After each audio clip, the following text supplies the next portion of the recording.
مفتی صاحب، نماز میں عورتیں سینے پر جبکہ مرد ناف پر ہاتھ باندھتے ہیں، اس کی کیا وجہ ہے؟ دیکھیں، مرد ناف یا ناف سے نیچے ہاتھ باندھنا یہ تواتر سے ثابت ہے، یہ عمل سینے پہ ہاتھ باندھنے پر کوئی بھی صحیح حدیث موجود نہیں ہے، تبھی چاروں اماموں میں سے کسی کا بھی مذہب نہیں ہے کہ سینے پہ ہاتھ باندھا جائے۔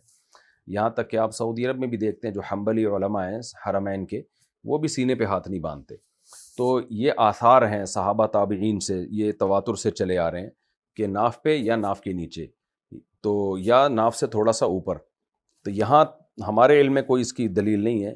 بہرحال ایک اختلافی مسئلہ ہے، آج کل بن چکا ہے، اب اس میں شدت ٹھیک نہیں ہے۔ تو باقی خواتین کو جو کہا جاتا ہے نا یوں ہاتھ باندھیں، وہ سمٹنے کی وجہ سے، کیونکہ اس پر امت کا اجماع ہے، کچھ مسائل اجماع امت سے ثابت ہوتے ہیں، ان کے لیے الگ سے حدیث نہیں چاہیے ہوتی۔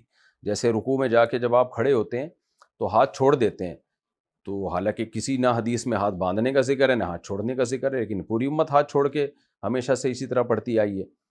اسی طرح خواتین صفا مروہ پہ چلتی ہیں، دوڑتی نہیں ہیں، تو اجماع امت سے ثابت ہے، یہ دلیل تو کوئی بھی نہیں ہے کسی کے پاس، تو اجماع امت بذات خود ایک دلیل ہے۔ اسی طرح عورتیں آہستہ آواز سے لبیک کہتی ہیں، تو اسی طرح اجماع امت سے یہ بات ثابت ہے کہ عورت سمٹ کے نماز پڑھے گی۔ یہ تواتر سے چلا آ رہا ہے یہ مسئلہ، سمٹ کے، اس پہ الگ سے کوئی حدیث کا مطالبہ کرنا غلط ہے۔ تو جب سمٹے گی تو سمٹنے کی کیفیات میں اختلاف ہو سکتا ہے، اتنی بات تو ثابت ہے کہ سمٹ کے۔ تو اب علماء کو یہ لگا کہ اس طرح سے سمٹنا زیادہ ہے، جب جتنا یوں کرے گی نا اتنا زیادہ سمٹی ہوئی ہوگی، تو اس لیے چاروں ائمہ کے نزدیک عورت سمٹے گی۔ اب سمٹنے کی کیفیات حدیث میں نہیں ملتی ہمیں، اور اس میں کوئی اجماع نہیں ہے، تو پھر ہر ایک نے اپنے اپنے طریقے سے اس کو بیان کیا۔ تو احناف کے نزدیک یہ ہے کہ سمٹنا اس میں زیادہ ہے، اور جو ہے پاؤں کو چپکایا جائے گا۔